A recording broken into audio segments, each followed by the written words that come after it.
And welcome to Lab City.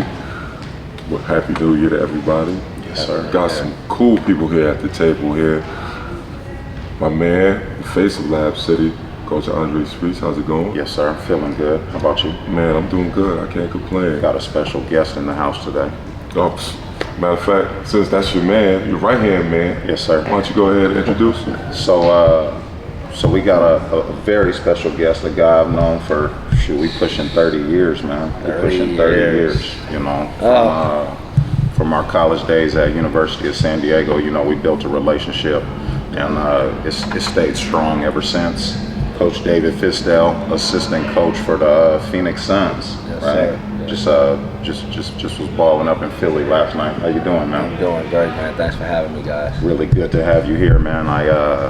When that opportunity arose and you said you was gonna be in town today, you know, we put it together to make it happen. Yeah, for sure. And you know, we just gonna chop it up a little bit, talk about some stuff, you know, talk about life, talk about basketball, yeah. And then you know, we're gonna get on the court and let you walk us through some coaching stuff. Awesome. All right. Yeah. Sticks got a few questions for you just to get to know you a little bit, get to know your journey as a coach. For So sure. I'll let him take it from here, man. So my first question I got for you is, how were you able to make the transition from college to the NBA? Well, I got lucky because my first year out of school, actually, I was the graduate assistant for y'all team. Yes, sir. That was the hardest transition, going from playing with him Player. to having to actually try to coach him. Yeah. But I was already kind of like the cat, like I was a captain of the team, so I yelled at speech all the time. So it was pretty normal. The coolest part about Fizz, you know, as a freshman early, you was a junior. Yep, When I was yep. a freshman. Yep.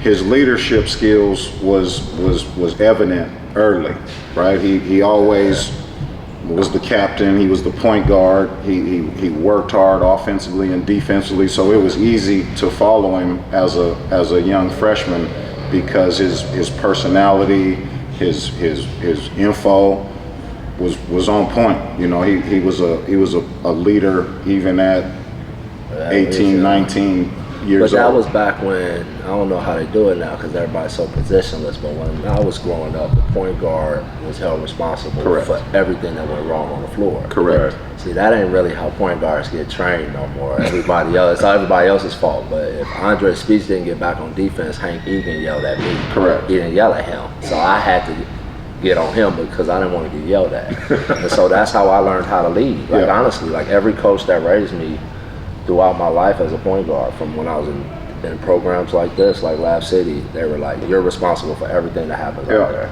Yeah. And that just kind of stuck with me, like, yo, like that was the way. But anyway, just going from playing with these guys to now trying to, like, really not trying to be a coach, because I wasn't thinking about coaching at the time. I was still I was gonna go play. And I had a deal to go play in France, and then Mike Brown, fellow Torero, called me and said, hey, I got an opportunity for you to be an intern in a video room with a guy named Eric Spoelstra in Miami, who was just a video guy. He played at the University of Portland. Which was in our conference, at USD. Yeah, so he and Mike Brown became really close friends through that, and they both kind of worked their way up through the NBA that way. So I ended up jumping into the video room for a year because all my buddies who went to play overseas was getting sent home. Yes, sir. And they could all score. I was not a scorer. I was a passing defending guard, and that just didn't fly over in Europe. Like, they got enough guards like that over there. They needed guys that drop 30 and 40. So my buddies was getting sent home. So I'm like, I'm gonna go try this little video thing for a second and then see what happens. So I did that for a year, and they offered me the job to stay. But for whatever reason, like, I wasn't ready to go through like 4 or 5 years of grinding through the video room to get to where I wanted to be. I wanted to get back on the floor and coach. So when they offered me the job to go back and coach at the college, I went back. By then, you were graduating. I was already gone. He was I was already gone. And so I go back to USD. I think I coached 4 years there. And then I did another year at Fresno State. And after that year at Fresno State, and that was 5 years in, I was like, you know what? I hate recruiting. I hate it. It's a grind. It's a grind. And I don't want to kiss some 18-year-old's butt who ain't good enough anyway you Right, know, right. and beg him to come play at our school and do all that. Oh, it drove me crazy for whatever reason. Yeah. And, you know, I'm not saying all the kids was tough to deal with. Like, there was a lot of great kids, but it's a lot of them, like, salesmen. Like, you got to sell. I was like, I just want to coach. And sure enough, luckily enough, another Torero, and this goes to show you how these networks work, and when you guys teaching these kids who they come across is really important, because these are the people going to help you along the way. Eric Musselman was the head coach at Golden State.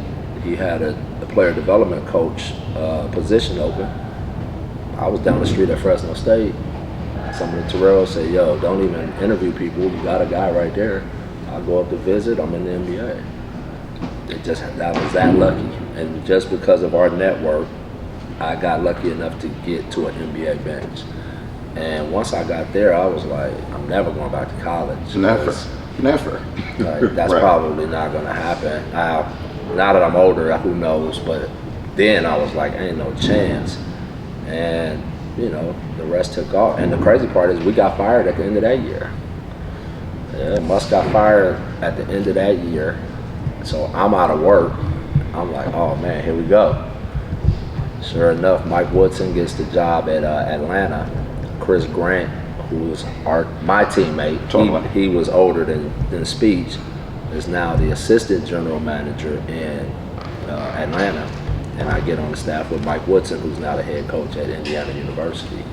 And that's when everything kind of, because we were there 4 years. By then, Spoke became the head coach at Miami. As soon as he became the head coach, he brought me back to Miami, and then we won, you know, the championships. I got head coaching jobs. It all kind of picked up after that. The Atlanta, when I got to really dig in Atlanta, and that's where it took off. That's where it took off, because it was 4 years of consistency with the same players. You could see my players getting better. You could see our team getting better. Woody moved me up because we had an older coach who was retiring. Larry Brown's brother, Herb Brown, who's known in these parts. Herb was retiring, so Woody moved me up, and all of that stuff just kind of kept working itself out for me. You know. And I coach good players. That's always helpful. The obvious thing that people are going to want to talk about is the championship years. Right. So you get down to Miami. Who's on that team when you first get to Miami? The first year I get there, so Wade was basically a lone soldier from the standpoint of just like our super talent. But it was the first year we drafted Mario Chalmers, who lives locally. Gonna see him here tonight, and Michael Beasley. Udonis Haslam was on the team already. I think we had like Mark Blunt and like role players. So it was the D Wade show. It was the D Wade show. It was Wade County. And he came the year I came in. It was fresh off of his injury, and off that year they all went to the Olympics. And he had his comeback tour, and he led the league in scoring my first year back to Miami. I thought he should have been MVP, but we were like the 5th seed. Correct. But we did that for 2 years, and then midway through the second year, he kind of pulled me to the side and said, man, I think something might be happening. And I'm like, what you talking about? And he said, I'm about to build a super team. I'm like, you about to build a super team? And he said, yep. He said, I think I can get LeBron and Chris Bosh to Miami. I don't want to cuss on you, but I told him he was full of something. Needless to say, you can find the footage somewhere. I'm sitting with him at dinner that night when LeBron does the decision, and he takes his phone and he goes like this and shows me his phone under the table, and LeBron basically said, on my way, I'm heading there. And everything went crazy after that. I mean, I can't even explain. It would take too long. The city erupted, the league erupted, everybody turned against us because he was talking about winning all these championships. A whole bunch of them. And I loved it because I was like, you know how we wired, like, I don't want you to be my friend anyway. It's competition. I don't need buddies. Let's do it. Let's do it. Let's go. And so it was great. Like, we got, the first year was hard. They were getting out of each other's way. D and Braun were very similar. Neither one of them could shoot at that time. You know, we're still trying to figure out Braun's post game. he had a ton of pressure on him. He had never been a villain in his life. Yeah. They burning his jersey in the streets of Cleveland. In Cleveland, So like, yeah. as a coach, I'm trying to like, I'm not just coaching him, but I'm, you know, you're a psychiatrist too. Correct. Like, you know, you're a brother. This guy is really, this is hurtful to him. You know, he does a lot Yeah. for people. Yeah. And now all of a sudden, his name and his jersey and all of this stuff. And now you think about, if you could rewind now, you look at how many people lead a team now and all of this different stuff. All the time. No one's acting like that anymore, but for him, Yeah. it was big. And what I ended up learning later was him leaving devastated their economy. Facts. When he came back, he totally brought back Resurrected it. Bro, like Yeah. that one person had that kind of power Yeah. to do that to a whole city, a Yeah. whole state, basically. He's an economy in himself. In himself. In himself. And that is crazy when you think That about is. it. And when people criticize him, I often laugh because I'm like, how would you shoulder all of this? Yeah. Like, do you even understand what Yeah. this guy's carrying on his back? Yeah. Like, You got an economy on your back. since the 9th grade. Yeah. Since he was looking like those guys, Yeah. he's been carrying an economy. He was on Sports Illustrated at that age. Yeah. And so now he was the villain, and we're trying to galvanize with him and around him. And we make the run, and, you know, unfortunately, we lost that first year, and that was tough. Ooh. Yeah. That was Dallas. No. That was Dallas. That was Dallas. Yeah. That was Dallas. Yeah. We beat Derrick Rose and them to get to the finals. Yeah. He was MVP that year. He was phenomenal. And Dirk and them, we lost to Dirk and them in Yeah. 6. And that year in the off season, it was a lockout. So we didn't get to play again until like Christmas. Now you gotta understand the depression and the anger From and, June to Christmas. By the time we got in the gym, those dudes was like they were ferocious. Yeah. Bro. It's like we didn't even have to coach them. Yeah. And the first game they put us in Dallas for their ring ceremony. Mm-hmm. I think we beat them boys by like 30 something. Yeah. We was in the locker room listening to them get their rings. You know how hard that is? Mm-hmm. Like, oh yeah, okay. Yeah. So we ended up going. We whooped up OKC 4-1. We wasn't losing that finals. Yeah. I knew that. And then I experienced probably I would say the most memorable to me, arguably one of the most memorable finals you'll ever be a part of was the Spurs. Was the Spurs. With Ray Allen shot. Yeah. They were bringing out the trophy. They were bringing out the yeah. ropes. It was, and Ray Allen, I can't repeat what he said. Basically, put those ropes up. Yeah. Put that trophy up because this thing ain't over. Mm-hmm. But I saw Ray Allen take that shot 10,000 times in practice. Every which way you can get to the corner without stepping out of bounds and without stepping on the line, he had done it over and over and over and Preparation. over and over for one shot. Mm-hmm. For one, he didn't even know that was going to be the shot. And he did. If you watch the shot, he never looks down. He's running backwards. He's running backwards to get out there. And boop, boop, boop. Let's go. Yeah. And he had done it, but it's, you know, like people think that stuff just happens. Like, no, bro. I watched this dude do this ad nauseum. Yeah. Like, and would do ridiculous drills to simulate that exact shot. Yeah, So, I've like, heard he's like practice sitting down. Yeah, I tell this story all the time, bro. He'll lay on his back here. I'll be up there by the you know, like in the high quadrant, and as soon as I slap the ball, I throw it. So he has to go from wherever he's at to there, get his feet set, catch the ball, not bobble it, be in rhythm, shoot it. So he would lay on his back, lay on his stomach. He would put his hands up and put it across his legs. He lay on the side. And so the other guys were like, oh, I can do that. That's gonna be, I can. Mm-hmm. You can't do that. No, you can't. Not if you can't. If you haven't practiced, man, LeBron and them hit the side of the backboard. They threw the ball over the backboard. They was like, yeah, we just gonna create the shots. You make the shots, because this is too much. Like, but he was that he always put himself in such stressful situations in his workouts, so that when the game came, his shots was just like nothing. That was easy. I've done it. I've done it so many times. Yeah, and so, but that was the credible part of being a part of that. So got those 2 rings, and then by that 4th year, our team was old. We were beat up. Probably half the team retired after that. Yeah. Like Shotty Lewis, you know, Ray retired, Shane retired. And D Wade was getting towards the back end of it. Towards the back end of it. Braun left that summer, so that really kind of blew the whole thing up when he left, and then D-Wade was shortly after that, even though he came back. But I was lucky to be in a moment of time. Yeah. That's why I tell all these coaches now, like, you're lucky if you get to be a part of one ring, correct, or one run. And it's funny now, this is 25 years, I think. I've been a part of 3 big threes, all different. Some won, some lost, but you just got to get lucky, and while you're there, you coach your ass off and you try to be a good person to people around you and build a good camaraderie.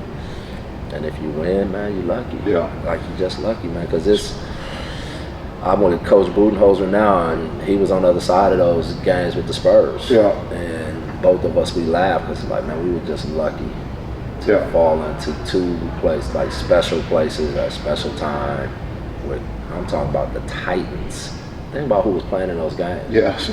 Dude, those are all-star games, basically. All-star games. Like Tim, Manu, Tony, Boris Diaw. Like, you could go through their whole team. Danny Green. Them dudes was killers. Patty Mills when he was young. Rifleman. Leave them open. Was young Kawhi there yet? Yeah, he was MVP of the finals when they smacked us up. He was so good. Yeah. Like, you couldn't score on him. Like, he just, bro. And then you look at our team: Ray Allen, Shane Battier, Dwayne Wade, Chris Bosh, LeBron James, Birdman, Udonis Haslem, Juwan Howard. Like, bro, like, name, Rashard Lewis. People don't realize Rashard Lewis. He was a monster. 6'10" rope. Yeah. Bro, you don't know how good this. Like, people don't realize how good this guy had was. KD's game years before KD. Stretch 4? Yeah. What? He was roping dudes. Yeah. Dudes on the A when he remember when he was in Seattle. Yeah. With Ray. Yeah. And they was out there cooking people. Yeah. This dude's a big old shooter. And he was with the Magic in the finals as well. When they went to the finals, Magic, bro. Hito, Dwight. Yeah, that was. Look at that team. Jameer, Dwight, that squad. So all of those guys was on one team. Correct. And we was playing, so they couldn't even get on the court. Yeah. That was your bench guys. They couldn't get minutes. Yeah. We couldn't get Juwan Howard minutes. That's wild. Juwan Howard, bro. That's wild. Fab 5. And still was phenomenal. He still could ball. Yeah. Could have played for any other team. Would have been in the rotation for any other team. Yeah. We couldn't find. We was finding him like 3 minutes at the end of a quarter. Wow. And guess what he was saying? Whatever it takes, coach. Wasn't kicking up no dust. If I get to hold that trophy, I'll play 30 seconds. Yeah.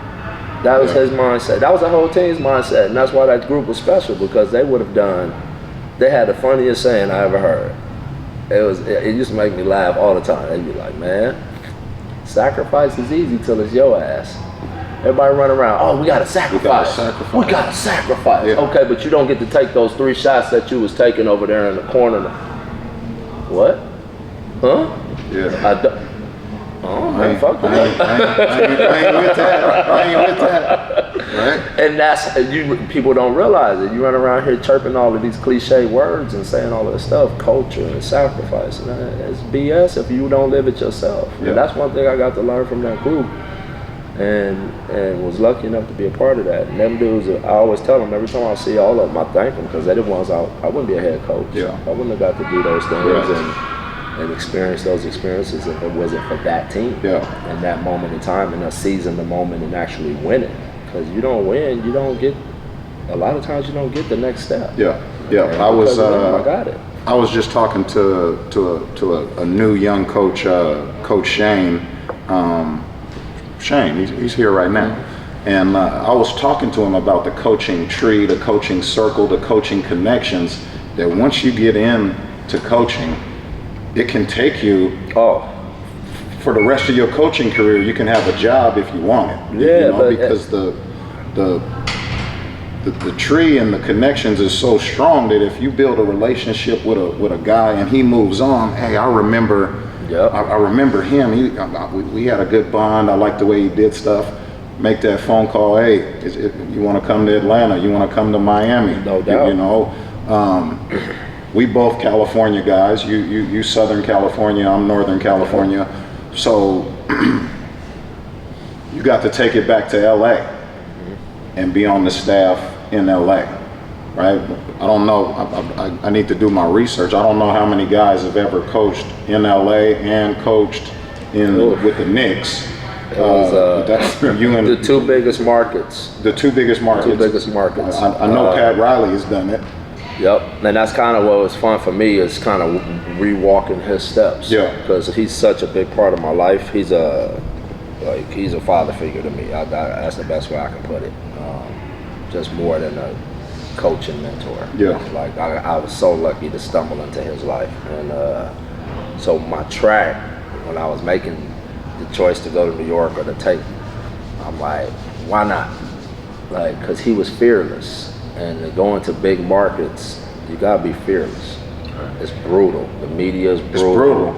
If your team not good, they killing you. Even if the team roster's not, it don't matter. I made a comment yesterday. I said, at the NBA level, coaches get hired to get fired. For sure. Right? It's very few Popoviches, Spoelstras. That's a unicorn. Correct. Yeah, and Correct. it's not the reality of the league. The coaching industry is not glamorous, and I think people for some reason think it's glamorous. It is, right. Because you get to sit your face in front of the TV and talk to press, and you don't want to talk to the press that much. Yeah.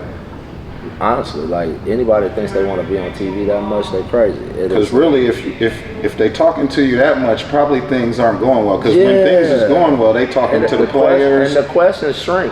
They get lower less and less. They can't pick at what you're doing as much. But ultimately, it's just not a glamorous job, and all of the scrutiny falls on you. But so you got to know that going in, and not as part of. It's just you. It's an acceptance. Yeah. Right? That I'm not gonna let my ego get so involved in this that I'm trying to save myself or protect myself. Yeah. I'm gonna coach. Yeah. And whether you say I'm good at it, bad at it, whatever, I just coached, and I coached hard, and you know how I am. Yeah. Like, so the elephant in the room. The players have a lot of influence on who's coaching and how they're being coached, right? For sure. I'm not going to put you on the spot, but for sure. Mike Brown, fellow USD alum, for sure, was in a situation in Sacramento that may or may not have ruffled De'Aaron Fox. We only know that we wasn't there. We wasn't there, but your first statement's true. The players have a lot of power. They have a lot of influence. They don't make final decisions all the time in the organization, but they have some influence that they can carry a lot of weight. Especially, I think people underestimate the small market. When you got a big name in a small market, that player can have a lot of totally. And as a coach, you could either let that influence the way you do your job and try to dance and walk on eggshells and keep everybody happy, or you can just coach. And Mike Brown, knowing Mike Brown, he just gonna coach. Yeah. Right. So they have to make a decision. That's at the end of the day, the organization's got to make a decision. If they feel like the way Mike Brown is coaching isn't matching up with how their players feel or how they want to see things done, they can make their decision and they can move on from it. Yeah. Mike Brown is a beast. Monster. He is a hell of a coach, and guys like playing for him. Didn't work out in SAC, and that's just the nature of it. And that's I say it very matter of factly and cold because, as Mike knows, as I know, this is the business we've chosen. So we don't get all, Now it pisses other coaches off to see their brothers go through it. You saw Mike Malone, come Spoke out. Ooh, it was wonderful because he went in. I love that. Yeah. And when I got let go a few times, big timers came out on my behalf and backed me up. And so, we protect each other, but we also know this is our business. Part of the deal. But we also, the protection is for people to understand, like, this dude can coach. Like, for one, you're talking about one of 30 in the world that's doing this job, right? So just to be in that spot, you know what you're doing. But that guy, oh, come on. And it's You're talking about high level coaching that Mike Brown brings to the Yes. table, and so, you know, if they want to move in a different direction, that's their prerogative. But it doesn't take anything away from his coaching skills. Hell no. That dude he's one of the best I've been around. yeah, and it's funny how you say that, man. How is your coaching style relatable to today's players in all these markets? Well, the interesting thing, it's funny how you can be labeled in this thing, and I've always tried to avoid that as much as possible. But I was Mr. Relationships, right? Coach Fizz, he's the one that we get along with everybody. He connects with everybody. And it's easy to be that as the assistant.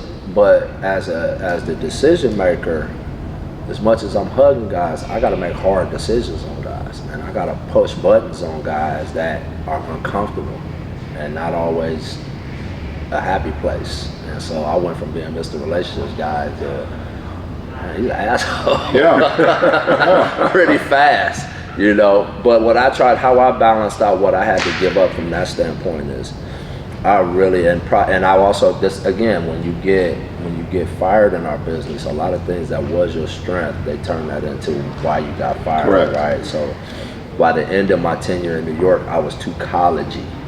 He's probably better for college because I actually gave a damn about the guy as a person. So I would do stuff with guys and take them places and like, hey, you interested in what? You want to go where? Come on, let's roll. do that. Yeah, we're gonna do that together. And then I'm gonna coach you hard. And then how's your mama doing? Right? Like that kind of like, and so that ended up being something where they would, you know, when I was out the door, it was like, oh, He's trying to be too friendly with the guys. he's too collegey. He's trying to be Too collegey. He's trying to he care about them too much. Yeah. Damn, I didn't know that was a thing. Is that possible? I didn't know it was a thing, but it became a thing. Yeah. Right? And so, but I say this all for any young coach or anybody trying to do anything with this. Do it your way. You're gonna go down your way, and when you go down, go home, lick your wounds, self-evaluate. What could I have done different? Don't blame, don't complain, don't moan. It's easy to do all of that. Yeah. Your ego wants to do that all day long. Dig into the what makes me better part of this. Even though it hurts, like getting knocked on your ass publicly, Mike Brown ain't happy. Correct. He ain't feeling good about this. You know, I know he's getting a lot of calls and texts saying that's BS. He don't feel good about that. Yeah. You know, I got a ton of calls, but you got to go deep and you got to look in the mirror and you got to say, well, what could I have done differently? How could I have done this? How could I have done that? What could I have tweaked? If I get a chance again, how would I do this? And that's all you can do. Yeah. And just remember, all of this stuff, it's an illusion anyway. It's basketball. Somebody put a basket up there one day and started throwing a ball through it. And then all of a sudden somebody said, let's charge people to watch this. Yeah. Then all of a sudden, let's put it on TV. Yeah. And then it became important all of a sudden, like, take it easy, everybody. Like, the whole point of whatever you're doing and you love doing it is because it brings you joy. When you and I never thought I'd be a coach in the New York Knicks when we were sitting up there playing video games and doing our thing. Like, that was the last thing on my mind. Never would have thought it. Right? And so we went into the gym because we was loving that. Yeah. How many gyms? I can't tell you how many gyms me and this man got in the car and drove around to go play pickup, just to go hoop all day, all weekend, every day. Like I lost simply for the love of the game. Just for the love of the game. And so the minute we start making money off of it or whatever, it starts turning into this whole different thing. But for me, it's never. I've really It's tried still to the game that I love. I'm still with it. I'm just like, this is my game. This is the thing that brings me joy, because ain't nothing better than seeing the ball move around the horn for an open shot. Yeah. Ain't nothing that's better than seeing a guy sprint back and saving the possession, blocking the shot for his teammates. Yeah. Or nothing gets me going like that. Like, so whatever the money is on top of that, thank you, and I appreciate it. And if you want to say I'm this or that or this, great, but I'm still locked in with this thing, this ball. You still locked in. This whole thing centers around that because it brought you so much joy. So what are you doing? You're manifesting that joy for somebody else. That's all I do as a coach.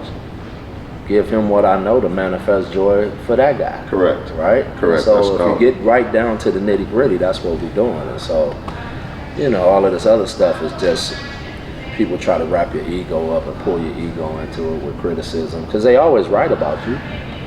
Yeah, that's true. Yeah, that's The man in the arena, right? Yeah. Right. The critics are always right, They know everything. but they don't know the feeling of winning and losing. Yeah. And that's what it's soulless. You ain't getting bloodied up. You ain't getting dirty. Don't matter if you winning or losing. You in the arena. So say what you want to say. Yeah. I'm a gladiator. Yeah. You're a spectator. Yeah.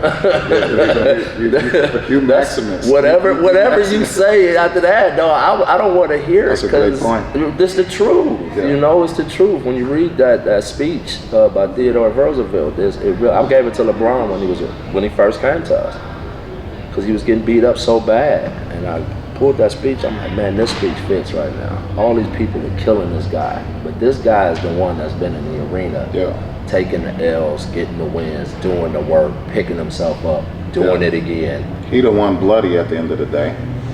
And you the critic. Yeah, you How does that feel? You Like, clapping and criticizing. Yeah. Great point. That's a great and point. you always right, because it's tomorrow. Yeah. true. It's tomorrow when you talk. Your Yeah. job ain't based on what you just said to start. So if you say this dude's good and then he sucks that night, you can be at another party that night saying, man, he sucks. And you right. You're always right. Yeah. But you never get to feel real competition. You never get to feel what it feels like to be in the fight. And that's where you don't get to live. And that's the weakest part of being a critic. Yeah. You out on the sidelines, you know. As a coach to another coach, we all coaches sitting here, the preparation that goes into even at the high school level. Now I know I'm probably different than a lot of coaches, and I put a lot more preparation in than others. OCD. Right? I'm getting scouting reports. I'm watching film. Yeah. I'm breaking down who does what, and I like to get my guys as prepared as possible. Right? So I know at the college level it's probably another step up. I know at the next level it's even a bigger step, and I know y'all got different guys to help y'all prepare. You got a film guy, a stats guy, a video guy that chops up all the stuff. Talk about the preparation. Y'all are here with the Suns to play the Hornets tonight. Right. What type of preparation as the assistant coach goes into, preparing for a game? So it's different because it's all about the amount of time you have between games, right? So the league is harder because the games come so fast. Correct. So we played Philly last night. Yeah. How do you get ready in less than 24 hours to switch from Philly to Charlotte? Yeah. Right. So basically, video guys have a huge play in it. Mm-hmm. They got to get the film cut up in a way that when we show that film, it tells a story of who the Charlotte Hornets is without having to go through a whole dissertation. We don't have time. It's like the military is dropping in and they got a mission. Here's the orders. We hitting the ground. We got to go do Let's it, go. and we getting back into helo. That's really what it is. Yeah. Without the violence, that's what it is. It's Yeah. like that's how fast we got to get the information across. So the big part of, like, I've always believed this, and I've suffered as a coach because I don't think I've done a good enough job in this area all the time. Is you really got to get your systematic foundation down. Your base got to be intact. Whatever you doing on a day in, day out basis from game to game, no matter who you play, that's got to be on point. Yeah. So before you get to the other team and watching their film, Are we doing and what we supposed to do? how good are we at what we do, and do we know our job really, really well? Yeah. And really, and I'll say this too, this has always been this is where I self-evaluate and critique myself in New York. I had that team play a style that they shouldn't have played. Yeah. Because I was being stubborn. I went in there saying I want to play a 5-out spread. I had Chris Stapps at the 5. He was hurt at the time. I'm going to spread you out. We're going to run. We're going to be there. When Chris Stapps got traded, the fallout happened with the team. Our whole identity changed. I didn't change You with didn't it. change with it. Nope, I was stubborn. And I kept trying to play 5-out, and I had all of these power forwards, and I should have been playing old school, too big. 3 out. One guy at the rim, one guy trailing, you know, Yeah. old San Antonio type. Yeah. Like, and I didn't. But I can say that and be real about that. Yes, sir. And Yes, sir. self-evaluate and look in the mirror and say, I should have done that. So from my mistake, gain wisdom from my mistake, make sure the team that you're putting on the floor fits the stuff that you're trying to do. And don't just do the stuff because you like it or you think that's where the league is going. See, my big thing is this is where the league is going. I got to keep up with the Joneses. Nah, but it don't fit this. Correct. I heard somebody say everybody trying to play like the Celtics, but you don't have Jaylen Brown and Jason Tatum. You don't have that. It's hard to play that way when you don't have that, you know? And that's the hard part. It's like as a coach, you're trying to make sure like you want to be relevant, but you got to win. Yeah. And so, but the games come so fast that if you don't do it right, it could be over before you know it. And that's what my situation was in New York. And so I say that to lead to the preparation question is if you get that part down, your team get really good at what you do when you start looking at the film of the other team and you start picking out the tendencies of the other team.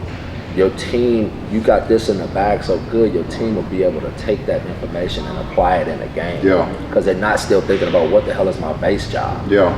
You see what I'm saying? Yeah. They can fly around. So if you say, hey man, we sending this dude left all night. Oh, all right, we got that, coach. They know what that means because the base is already intact so deep that they can adjust on the fly and they can make adjustments and do different things and cute stuff defensively. And so, but then when it comes to your prep work, I just believe that, you know, I break my prep up in different ways when I'm looking at teams. I always start with what makes that team go, who makes that team go. And then I work offensively and defensively from there. Yeah. So, you know, a LaMelo Ball or like last night we had Maxey. Yeah. Right. Guys that are like the engine to the team. It would have been Embiid, but he ended up not playing. All right. Offensively, how do we attack this dude? Like, how do we make sure we're getting our offensive attack is really putting pressure on him, because everybody, like a lot of teams look for the weak link. I look for the star. I want to attack the star. I want to chip away at him. So I always base my report on offensively going after him, defensively shutting him out, shutting him down. Try to make the other guys beat you. Everybody else got to do something. Now that hasn't always worked for me either, but that's my philosophy going into it. Yeah.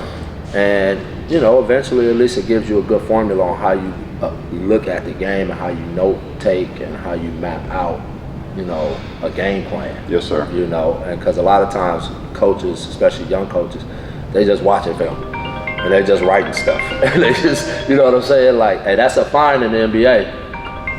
You know, if a phone go off in the locker room, in a locker room, or yeah, that's a fine. That's $500 for one of y'all. Good.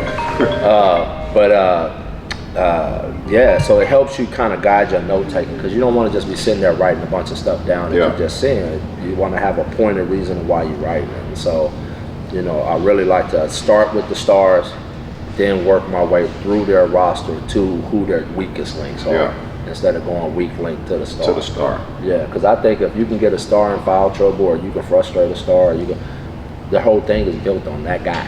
Yeah. So you get that wobbling, and their belief and their whole, you know, their system breaks down because of that. So when I watch the film and I prepare, I try to prepare from that standpoint. And I did that. I learned that early in the video role from Spo and working with Stan Van Gundy and Pat. And then I took that to college, which, you know, going to USD and going back to that, I did even all the way through my career now. Yeah. You know, all of those finals, it was always Dirk, Tony, Tim. Like, how do we because if we could get one of them off the floor, we could take one of them out, or it helps us. Oh my God, like, you know, now Danny Green still runs off, has a record. He broke the record for threes made in the finals. Yeah. But that's the point that you gotta pick it. At least it wasn't Manu bombing you out. It's gotta see somebody, right? Somebody gotta be the one taking the shot. Yeah. And so it was Danny Green that time. He did not. Him and Patty Mills didn't miss. That's did good not stuff. miss. So yeah, that's kind of my little way of, you know, in a nutshell, how I go about my prep work, no matter what level I was on. And again, depending on the time you got between games, you got to be careful too, because paralysis by analysis. You watch too much film. Too much. And now, Overkill. Yeah, you don't need all of that, right? Like, take it easy. At the end of the day, like you said, it's still basketball. Let's not put too much on it. And do you do what you do well? Yeah. Because again, all of that analysis, you're going to pour it on your team, and then they're going to be paralyzed. Yeah. And ain't nothing worse than seeing a team that's thinking. Yeah. They can't move. And Yeah. you're the coach of that team. Because Yeah. you can pour all that information in their head. They're like, well, what? You said. They're Yeah. trying to be perfect. So that's why I say, get really good at what you do, nail that down, and then now when you start preparing, you're just adding layers into it that they can absorb and execute Yeah. on the fly. Yeah. You know, and for us in the NBA, you know, because the games come so fast, it's really important that you don't overload them. Yeah. You know, and it's really important that your base is intact, because you don't have time to practice. Yeah. We don't practice that much. Yeah. Like 82 games. I mean, shoot, if y'all just got here last night from Philly and you playing, We played 3 and 4 nights. Yeah. So we're no Yeah. practicing. yeah, All right. you got to stand on what you've already been doing, already what you We walking established. through in ballrooms and hotels. If we do go on the court, I mean, KD is 36. You know how many miles them legs got? Yeah. I think after Christmas, I'm running him up and down in the practice when Yeah. I got to have him for 7 o'clock tomorrow. I was hoping you would bring KD with you. I was, Well, when he didn't walk in, Y'all didn't offer enough money. Shout out to KD. Y'all didn't offer him no. Come through the lab sometime. You didn't offer him no stipend. You know, these dudes Yeah, get paid for they- their appearances. They don't come out for nothing. Yeah, they ain't the homie like me. You know. Correct. Well, we can talk. I love talking to you, man. But I definitely want to get you out on Let's the do court it. and kind of talk through us some of your offensive, defensive stuff. Let's get into that a little bit. Let's take a break for a minute and get back at it. Let's do it.